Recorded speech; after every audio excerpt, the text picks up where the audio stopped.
Beleza. Botei para gravar agora, eu tinha até esquecido. Então, vou dar aquela retomada só para a gente puxar a meada do pessoal que vai assistir gravado, certo? Como eu estava dizendo, a nossa última revisão era interpretação de texto, basicamente, né? A de geografia que eu estou falando. E, diferentemente do processo de leitura da prova de interpretação, a gente não vai encontrar a resposta no texto que a gente tinha. Agora, a partir do assunto que a gente está vendo hoje, a gente vai precisar relembrar alguns conceitos. O texto informativo vai só nos nortear para que a gente puxe lá da nossa cabeça o conteúdo necessário para a gente responder a questão, né? Diferente do outro que o comando já dizia assim, no texto, né? Com relação ao texto, referente ao texto. Então agora não, o texto só vai nos nortear para a gente puxar o conceito que a gente tinha sobre o que a gente vai ver agora, que o assunto é biotecnologia, que é um assunto pertinentíssimo na prova. Desculpem, minha alergia começou a bater aqui agora. A primeira aula estava de boa, mas agora está horrível. Mas vamos lá. E é o que a gente vai ver agora. Biotecnologia, que é um assunto importantíssimo. Tem uma incidência grande no Enem. Acho que 9% da prova de biologia são questões de biotecnologia. E, como a gente já sabe, né? Dá para aparecer em muitos lugares também. Primeira questão, Enem 2009, primeira aplicação. A gente vai precisar de puxar alguns conceitos. Vamos ler devagarzinho. Como a gente estava no batido da revisão de geografia, apontando estratégias e apontando, dando algumas considerações, né? Ó, o novo método para produzir insulina artificial que utiliza a tecnologia de DNA recombinante. Ó, eu vou utilizar aqui para a gente sair marcando o que eu acharia que eu marcaria na prova de importante, né? Deixa eu botar aqui até uma cor de boa para a gente marcar com clarinho assim, para a gente poder marcar o que é importante. Olá, um novo método para produzir insulina artificial que utiliza qual tecnologia? DNA recombinante. Foi desenvolvido por pesquisadores do Departamento da Brasília, da UNB, em parceria com a iniciativa privada. Os pesquisadores modificaram geneticamente uma bactéria, eu grifaria essa parte, a bactéria Escherichia coli para torná-la capaz de sintetizar um hormônio. O processo permitiu fabricar insulina em maior quantidade em apenas 30 dias, um terço do tempo necessário para obtê-lo no método tradicional. Marcaria também isso aqui, ó, um terço do tempo. Eita, aqui eu tô, né? Bacaníssimo. Pronto. Um terço do tempo necessário. Que consiste na extração do hormônio a partir do pâncreas de animais abatidos. Isso aqui é o método antigo, né? Então, eu já selecionei as partes que eu achei interessantes. E vamos lá. O comando é: a produção de insulina pela técnica de DNA recombinante tem como consequência. Qual a consequência? Segundo o que eu marquei no texto, essa nova tecnologia permitiu reduzir o tempo necessário, não foi? E permitiu também não extrair de animais abatidos, né? Que também, de certa maneira, é uma ação importante. Mas aí, vamos lá. Qual é a consequência disso? Letra A. O aperfeiçoamento do processo de extração de insulina a partir do pâncreas suíno? A partir do pâncreas suíno? Não. A nova técnica consiste em extrair a insulina, que ele te falou, de uma bactéria chamada Escherichia coli, né? Ela é capaz de sintetizar esse hormônio a partir da tecnologia de DNA recombinante. Letra B. A criação de animais transgênicos. Animais transgênicos? Não. Eu criei uma bactéria geneticamente modificada aqui, né? A gente vai tratar desses conceitos já já. Letra D. A seleção de micro-organismos resistentes a antibióticos. Ele falou alguma coisa de antibiótico aqui? Não falou nada de antibiótico, né? Nada. E letra E, por fim, o processo na técnica da síntese química de hormônios. Eu acho que eu pulei uma, né? Eu pulei. Pulei a letra C. Por isso que eu estava dizendo, cadê o gabarito, meu Deus? Então, letra E. O progresso na técnica de síntese química. Síntese química. Realmente teve um progresso, certo? que a gente progrediu, mas não é uma síntese química, é uma síntese biológica, né? É a partir de uma bactéria, que é Escherichia coli, que a gente vai extrair a insulina. E como gabarito a gente tem, né? Um impacto favorável na saúde dos indivíduos diabéticos, que a gente sabe que a diabetes, um tipo específico de diabetes, necessita receber insulina, né? Insulina. E a insulina, por muito tempo, era produzida através do pâncreas de animais mortos, no caso, alguns suínos, e agora passa a ser produzida por uma bactéria Escherichia coli, que tem um tempo necessário para obter um terço menor, né, do que se fosse obtida através dos animais. Essa questão aqui, o gabarito é letra C de casa. Por que não está passando no slide? Não sei. Ai, meu Deus. É difícil mesmo.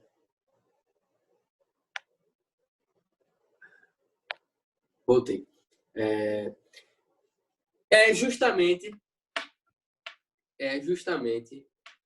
a letra C, né? Que é o impacto favorável na saúde dos indivíduos diabéticos. Essa questão, ela não é uma questão, digamos assim, no estilo que eu falei, né? Interpretação de texto e alguns conhecimentos básicos você conseguiria marcar essa questão de boa. Que sobre o conceito justamente da técnica do DNA recombinante. O que é a técnica do DNA recombinante? Desculpem. Basicamente você inserir uma sequência de genes em algum animal, alguma espécie, principalmente de procariontes, no caso das bactérias, por elas serem menos complexas do que indivíduos eucariontes, por exemplo. E foi inserido nessa bactéria uma sequência que codifica a insulina, né? Que codifica a produção da insulina. A insulina também é uma espécie de proteína. Certo? Então, a partir dessa técnica de DNA recombinante, criou-se uma bactéria geneticamente modificada, porque foi por introdução de uma sequência, certo? De genes. Foi o geneticista que fez. E essa bactéria passa a produzir a insulina, né? E nesse caso, pela interpretação da questão, seria um impacto favorável na saúde dos indivíduos diabéticos. Porque se eu tenho um terço, se esse tipo de produção é um terço mais rápida do que o necessário, eu vou ter maior oferta de insulina e os diabéticos provavelmente terão um impacto favorável para eles, né? Para a produção deles. Ficou alguma dúvida nessa daqui? Não se preocupe com os conceitos, não. As demais questões vocês perceberam que a gente vai tratar de todos os conceitos, né? Por exemplo, transgênico, OGM e assim sucessivamente. Ficou alguma dúvida nessa?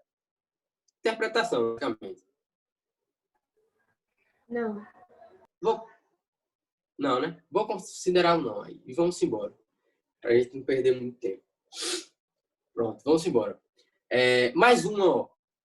A palavra biotecnologia surgiu no século XX, quando o cientista Herbert Boyer introduziu a informação responsável pela fabricação da insulina humana em uma bactéria, para que ela passasse a produzir essa substância.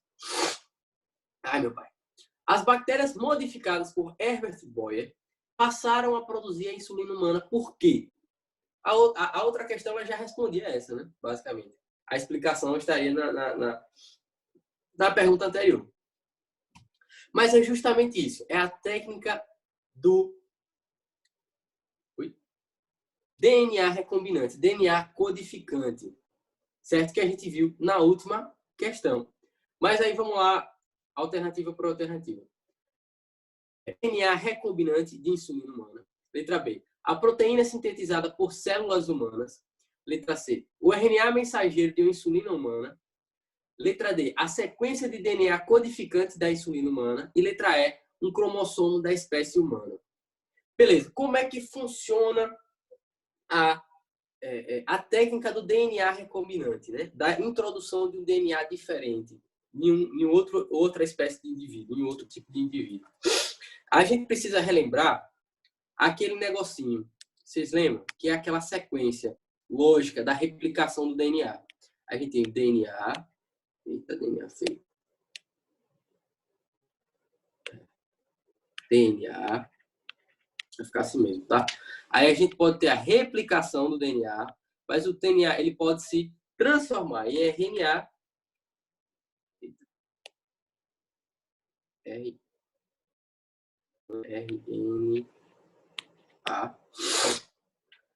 Mensageiro e transportador, né? Para se transformar em uma proteína, basicamente. Eu vou botar aqui no básico, tá? Proteína. Vai formar uma proteína. A gente sabe... Eita, ficou muito feio. Mas a gente sabe que esse processo é o processo básico para a propagação de uma informação. E que informação seria essa? A informação seria justamente como produzir a insulina, certo? Como produzir a insulina. Então, para que que ele diz aqui, essa bactéria produza essa proteína, que seria a insulina final, ela precisaria receber a receita para produzir essa insulina, que seria basicamente uma sequência de DNA que vai codificar, que vai mandar a informação para se produzir a proteína, que seria a insulina. Por isso que não seria um RNA, e por isso nem o RNA mensageiro, nem o RNA transportador nesse caso, né? Que a gente tem aqui nessas duas fases, que a gente tem a tradução e a transcrição, né? A transcrição e a tradução, na ordem, né? Aqui seria transcrição e aqui seria tradução. E são aqueles processos, né? O processo de replicação do DNA é quando o DNA ele se replica, né? Ele se multiplica. Então, é de DNA para DNA. A transcrição, que seria a transformação da fita dupla de DNA para uma fita simples, que é de RNA, que seria esse processo de transcrição. E depois, o RNA ele precisa ser traduzido pelos ribossomos. Vocês lembram lá que o ribossomo é uma estrutura mais ou menos assim, ó. Eita, estrutura feia. Duas bolinhas, acho que é mais fácil de desenhar. Aí o RNA transportador, ele chega aqui, ó, o RNA mensageiro, na realidade, ele chega aqui com aquela sequenciazinha de códons que ele possui e a proteína vai ser produzida lá no final, vai sair lá no final depois do ribossomo, certo? E aí, justamente, a bactéria, ela precisa modificar, ela precisa receber uma sequência de DNA codificante. Codificante de quê? Da insulina humana, certo? Da insulina humana. Alguém tem alguma dúvida sobre essa? Porque eu sei que o meu desenho ficou horrível, né? Mas eu vou tentar melhorar. Se ficou alguma dúvida. Ele precisa receber uma sequência de DNA codificante da insulina. Que seria, eu acho que eu sempre fico falando isso, né? Seria a receita para fazer a proteína. O DNA encontra a receita para fazer tudo da biologia, digamos assim. Tá? A informação ela está escrita no DNA, que vai passar pelas fases, né?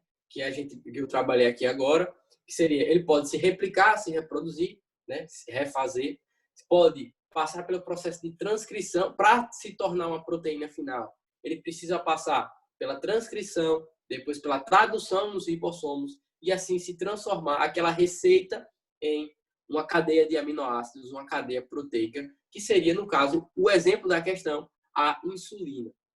Certo? Vocês percebem como agora é diferente. A gente não, de certa maneira, ainda encontra. A gente encontra um norte para guiar a gente no tema da questão. No tema não, no texto da questão. Mas ainda assim, a gente precisa relembrar alguns conceitos, certo? Alguns conceitos básicos, como a bactéria ela precisaria ter introduzido um DNA recombinante, um DNA codificante, uma receita para poder produzir a insulina humana. Aí, só para título de curiosidade, né? Mais uma vez, na última questão a gente viu que antigamente a insulina era produzida em porcos, né? A gente criava lá os porcos porque a insulina, não sei se vocês já ouviram falar sobre isso, mas que digamos assim, o organismo que mais se assemelha ao ser humano em termos de parecer mesmo, é porque tem um mecanismo de reconhecimento. Quando a gente estava estudando transplante, eu comentei com vocês sobre o MHC, que é um dispositivo que os organismos tendem a se reconhecer um dos outros. Por exemplo, uma célula minha, ela reconhece a célula minha porque eu tenho um MHC, não é IMC não, estou confundindo com outra coisa. MHC, que diz assim, é como se fosse o código para dizer assim, você pertence a mim, pertence ao mesmo organismo, certo? Pertence ao mesmo organismo. E o organismo suíno, ele tem justamente essa paridade mais próxima. Então, as células do suíno são mais aceitáveis, né? São menos rejeitadas, digamos assim, do que as de outros organismos quando a gente transplanta para o humano. Por isso que a gente utilizava também a insulina de porcos e alguns tipos por exemplo, de válvula é feita com um pericárdio suíno ou pericárdio de búfalo, por exemplo. Isso é a título de curiosidade mesmo. E aí, com esse advento, precisava fazer uma criação de porcos. Aí, depois que se retirava o pâncreas do porco, precisava fazer todo um processo de limpeza e tal. E isso demora bastante. E aí, com o advento da biotecnologia, obviamente, a gente já consegue produzir em uma escala muito maior. Perceba que a escala reprodutiva de uma bactéria é infinitamente maior, digamos assim, do que de porcos, né? Por exemplo, uma bactéria, ela se passa pelo processo de fissão, né? O processo de reprodução assexuado, digamos assim, ela se funde em duas e por assim sucessivamente, e do que um porco, né? Tem a reprodução sexuada e todos os processos. Então, esse é um achado importantíssimo para a biologia, para a área da saúde como um todo, né? E principalmente para as pessoas diabéticas que são insulino dependentes, certo? Ficou de boa essa sobre as insulinas? Olha, é um impacto favorável aos indivíduos diabéticos. É uma técnica de DNA recombinante. A bactéria ela precisa receber uma sequência codificante de DNA para que ela possa passar por todos aqueles processos, todos aqueles procedimentos que eu desenhei aqui, né? Do DNA transcrito e traduzido para sair a proteína final, que é a insulina humana, nesse caso, né? Mas aí você abra a mente, né? Pode ser utilizado para infinitas outras possibilidades, não só a insulina, com essa técnica aí do Herbert Boyer.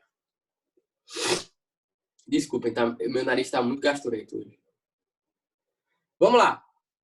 Enem 2017, segunda aplicação. Um geneticista, ele observou que determinada plantação desculpem, era sensível a um tipo de praga que atacava as flores da lavoura. Ao mesmo tempo, ele percebeu que uma erva daninha, uma erva invasora, digamos assim, que crescia associada a essas plantas, ela não era destruída por essa praga. A partir da técnica de manipulação genética, de modificação genética, em laboratório, o gene da resistência da praga foi inserido à planta cultivada, resolvendo o problema. Então, existiam duas espécies diferentes. Vou tentar ilustrar aqui para vocês. A gente tinha, vamos supor que era essa plantinha bonita aqui. Deixa eu fazer uma planta mais legal. Não é isso não. Fazer aqui um milho. Vamos supor lá que o agricultor, ele plantava milho. Supor que é o milho, né? Supor. E aí, esse milho, não era resistente a uma espécie de praga, né? E essa praga detonava esse milho, né? Destruía esse milho. Só que aí ele observou que o outro organismo lá,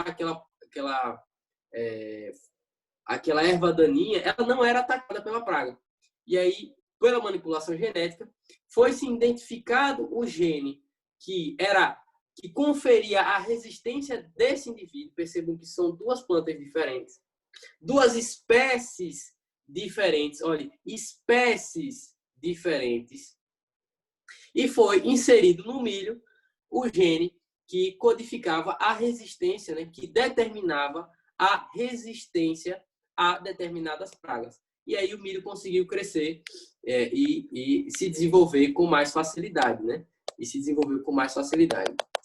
Percebam que eu dei destaque a uma palavra, que foi espécies diferentes. Espécies diferentes. Certo? A gente tem o exemplo que eu dei hipotético aqui, né? Do milho, que não parece um milho, e da erva daninha, que são espécies diferentes. Do ponto de vista da biotecnologia, como essa planta resultante da intervenção é classificada? Como a gente pode classificar? Como a gente pode classificar? Ela é um clone? Qual é o conceito de clone? É um indivíduo geneticamente igual ao outro, não é isso? Inclusive, mas eu tenho outra questão de clone que a gente vai falar já já. Que eu vou dar um exemplo muito massa que eu descobri ontem. O clone ele é geneticamente idêntico. Só que o que foi que a gente fez aqui? Eu peguei um gene que era de uma espécie e introduzi em outra espécie. Certo? São espécies diferentes. O híbrido. O que é o híbrido? Lembra quando a gente estava vendo a genética mendeliana? Como era chamado o cruzamento na mesma espécie, aquele cruzamento? Que a gente pegava um indivíduo que era homozigoto dominante e um indivíduo que era homozigoto recessivo. E a gente fazia o cruzamento entre a mesma espécie para observar as características sempre na mesma espécie. A gente chamava de hibridização. Hibridização. O híbrido nada mais é do que um indivíduo de uma mesma espécie de planta, no caso, como a gente está dando o exemplo da planta, ele é um indivíduo da mesma espécie que possui uma característica diferente, certo? Ele derivou a característica diferente. Ele não é nem o homozigoto dominante e nem o homozigoto recessivo. É o que a gente passava a chamar de heterozigoto, que ele manifestava uma característica diferente, certo? Esse é o processo de hibridização e a consequente formação de um híbrido. Desculpem, meu nariz está arriado. E o mutante? Quem é o mutante?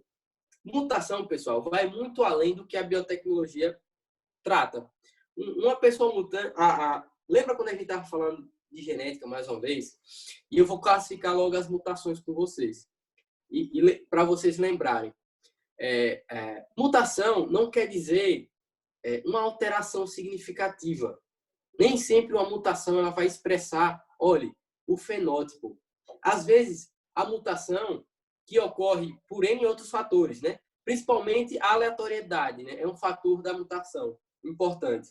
Quando a gente pensa em mutação, a gente pode pensar ou no agente externo ou na aleatoriedade mesmo, porque o processo de reprodução sexuada, a recombinação gênica e a mutação podem ocorrer nesses fatos, como a gente estudou lá na genética.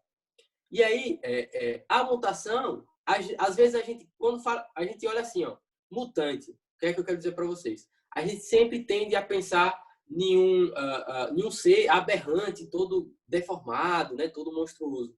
Mas nem sempre, pessoal. Eu quero desmistificar isso com vocês. Porque, às vezes, existem mutações diferentes. Existem as mutações silenciosas e existem as mutações, digamos, explícitas. As mutações que modificam o fenótipo. O que é o conceito de mutação silenciosa? Mutação silenciosa é aquele conceito de houve uma modificação genética. Perceba, houve uma alteração genética. Vocês sabem que o nosso genoma, né, o nosso DNA, ele é gigantesco, né? Mas nem todos codificam proteínas. Dentro do nosso genoma, dentro do nosso conjunto de DNA, dos nossos cromossomos, a gente tem o que a gente chama de DNA lixo, que serve, de certa maneira, para nos proteger de algumas coisas. Ele é lixo, mas tem uma certa importância. Por quê? Às vezes, pode ocorrer justamente essas mutações silenciosas, que o agente mutagênico, né, digamos assim, que agir sobre o DNA humano, o conjunto de DNA humano, o nosso cromossomo e tal, pode atingir esse DNA lixo e não vai codificar nenhuma proteína e não vai fazer nenhuma modificação explícita assim, no fenótipo. Percebam, existiu uma modificação no genótipo, mas não existiu uma modificação no fenótipo. É o que a gente chama de mutação silenciosa. É aquela mutação que não gera uma modificação no fenótipo do indivíduo. E ele pode, dentre um dos exemplos, ter atingido essa sequência de DNA que não codifica nada, que a gente chama de DNA lixo, né? Que é o que a gente chama, tem um outro nome mais específico. Deixa eu puxar da minha memória aqui. É aquele conceito de intron e exons. Eu não estou lembrado aqui agora a diferença desses dois, mas eu deixo como dever de casa para vocês, para pesquisarem um pouco mais sobre introns e exons e a relação com o DNA lixo, certo? Eu não tenho certeza qual dos dois, mas um é o que a gente utiliza e o outro é o que a gente não utiliza e faz parte do DNA lixo. Isso aí eu estou puxando agora, nem me liguei que eu ia falar isso. É bom na hora da aula mesmo, que eu vou lembrando das coisas. Mas pesquisem, certo? Essa é a questão. Porque aí pode existir justamente essa mutação silenciosa que não vai gerar uma modificação no fenótipo. E pode, obviamente, existir a mutação que vai gerar a diferenciação no fenótipo, né? Que é a mutação mesmo.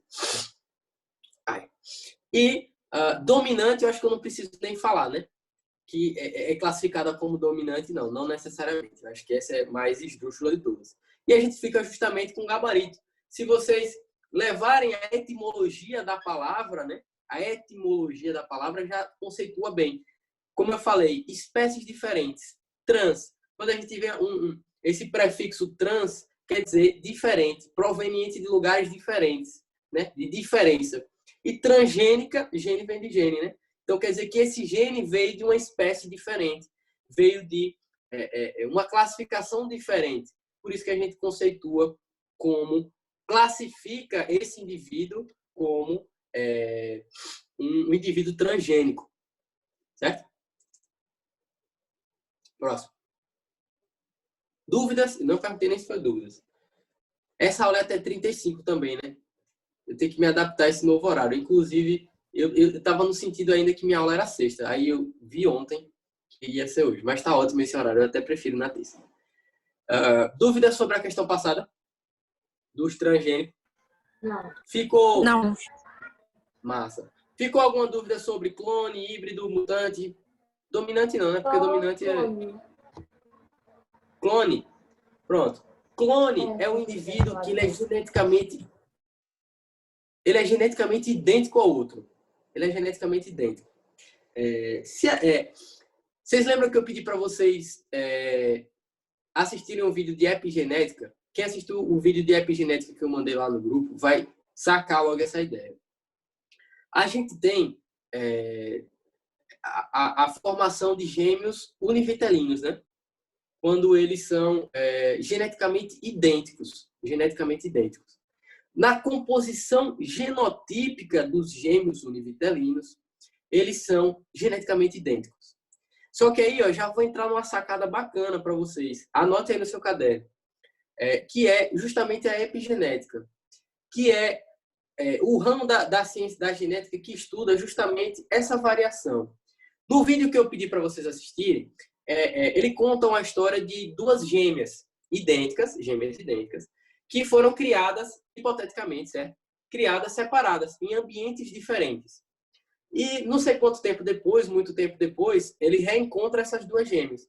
E elas não são necessariamente idênticas, porque existia um fator, nesse caso, que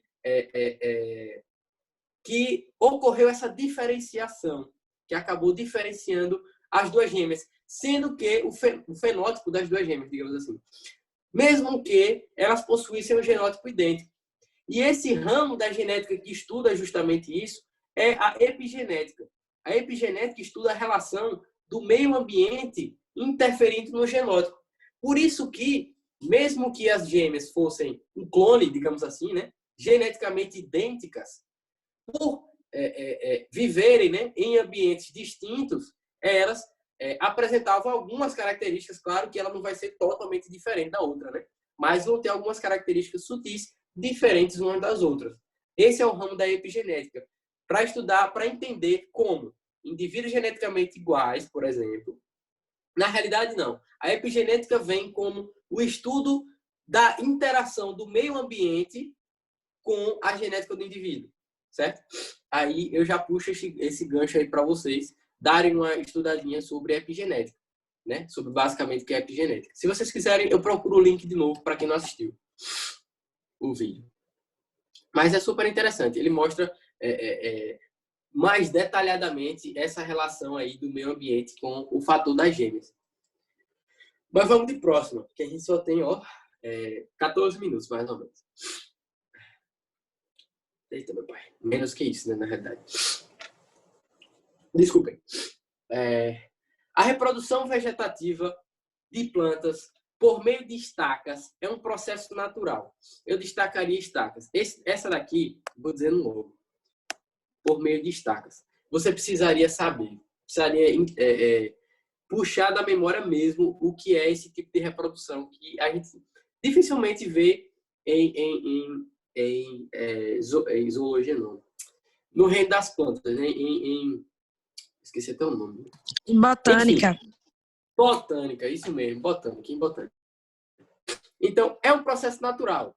O homem, observando esse processo, ele desenvolveu uma técnica para propagar essa planta em escala comercial. A base genética dessa técnica é semelhante àquela presente no. Então, você precisava saber o que é a reprodução vegetativa por meio de estacas. A vegetação vegetativa por meio de estacas é basicamente um processo de clonagem. Vou puxar aqui o gabarito logo, porque você precisaria saber justamente o que é esse procedimento. O procedimento de... meu pai, desculpem. Por meio de estacas é mais ou menos assim. Eu vou tentar ilustrar para vocês. Deixa eu botar aqui mais uma vez o exemplo do milho. Às vezes a gente vê o processo de quando a gente compra uma muda de planta, você às vezes vê um negocinho parecido com esse, olha. Aqui é uma espéciezinha de caule, certo? Tem umas raizinhas. E aí a gente vê, eu vou botar de outra cor só para ilustrar, certo? Aí você vê um talozinho assim por fora e a florzinha aqui do lado. Que aí ele é amarradinho aqui. Aí os caras amarram assim, ó. E essa planta começa a se desenvolver. Esse procedimento é justamente esse meio de estacas, essa produção de estacas. Corta-se um broto de uma determinada planta e enxerta em outra para você poder criar um clone do broto, na realidade, né? Da formação do broto. E aí essa planta que vai se desenvolver, ela é geneticamente igual, idêntica, é um clone da planta que você usou, né? Dessa enxertia aí. E esse é um processo chamado de clonagem. O que é que eu queria comentar com vocês? Era o que eu comentei na outra aula. O clone é um indivíduo, é um organismo geneticamente idêntico. Geneticamente idêntico. Ele tem o genótipo igual. Genótipos iguais. Vou botar aqui, genótipo igual.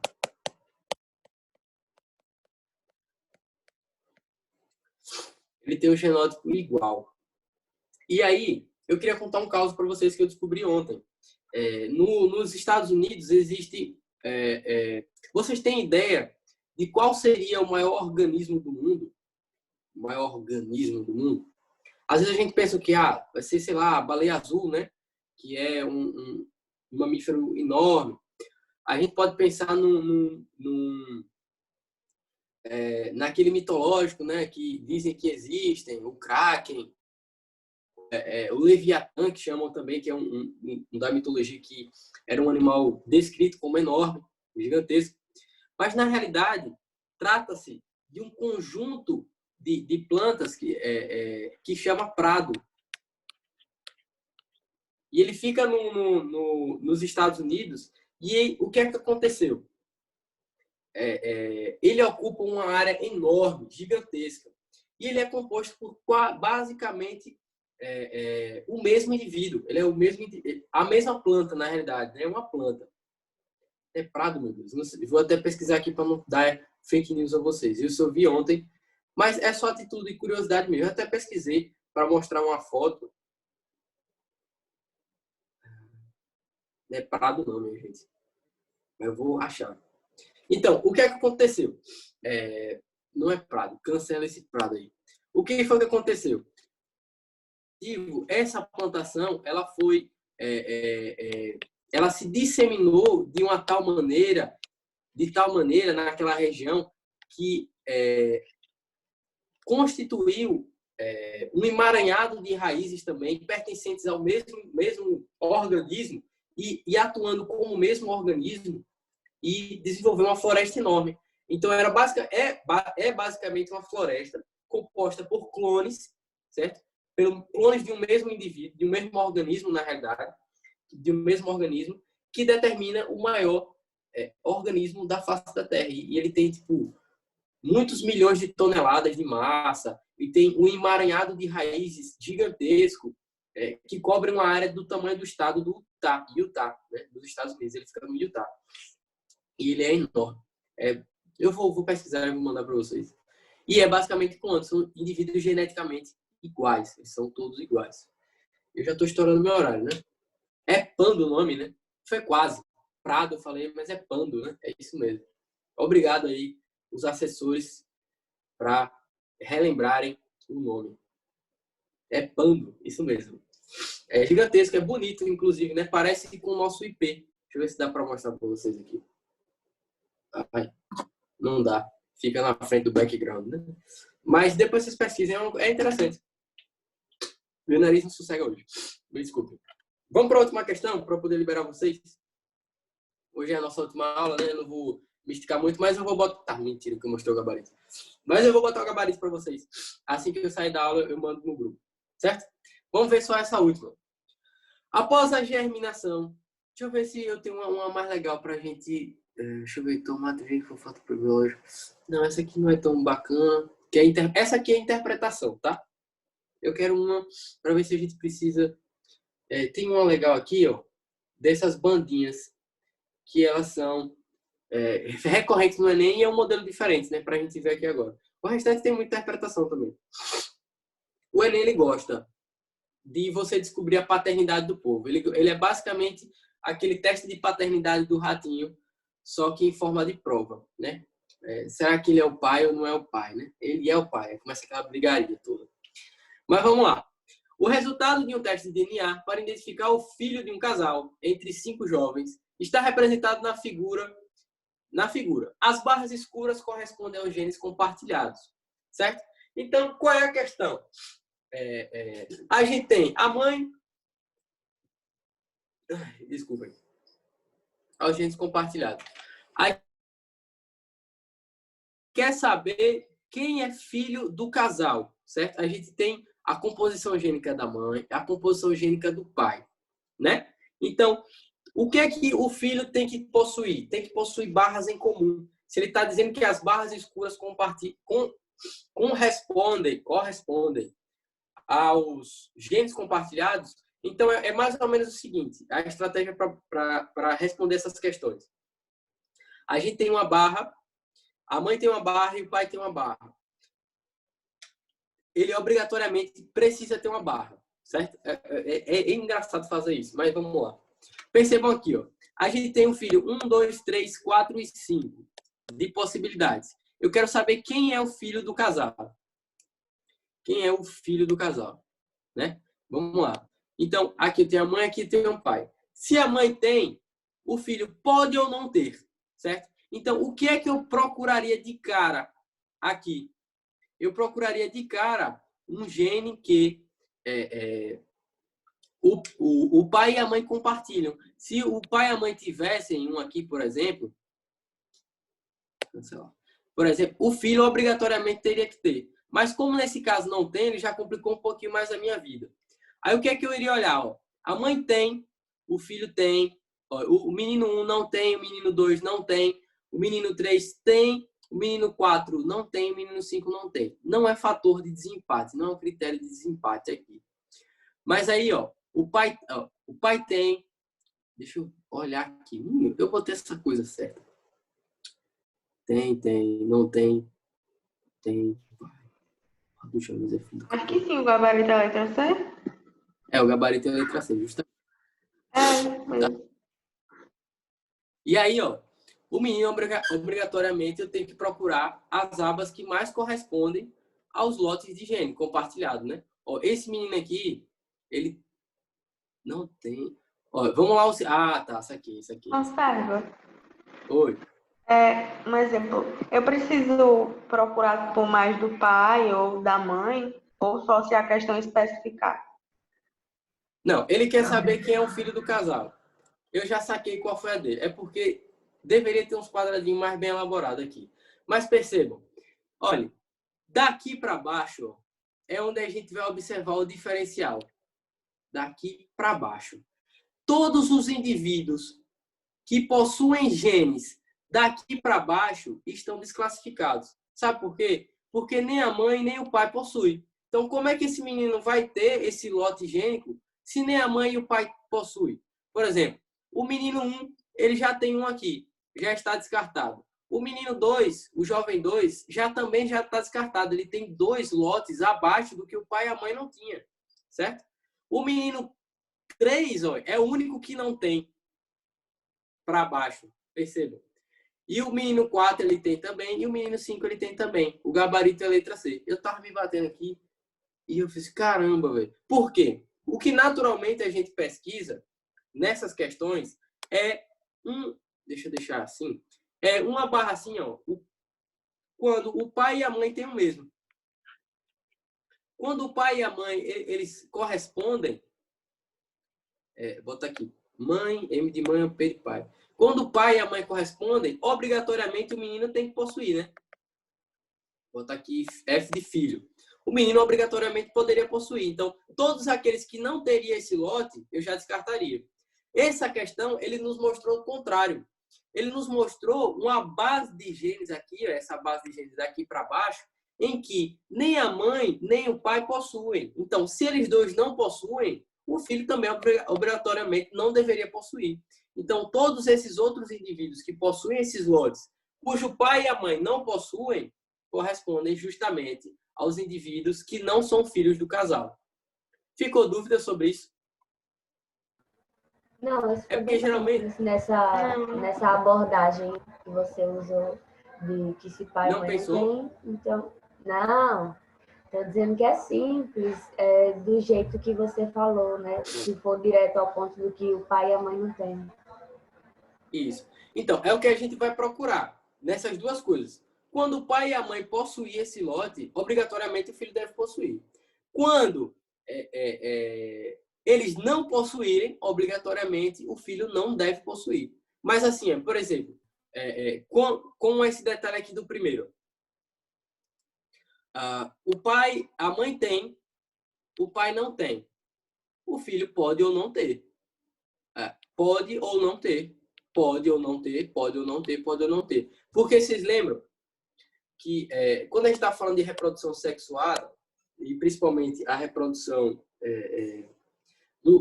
dos lotes cromossômicos, quando a gente está falando da meiose lá, os nossos gametas, vou botar aqui o espermatozoidezinho e o óvulo, eles são o quê? Eles são haploides. Eles não são haploides, que a gente representa com um lote só, que é o lote N, certo? Então, supondo aqui que esses também correspondem a genes compartilhados nesse sentido, obrigatoriamente que os filhos devem possuir ou não.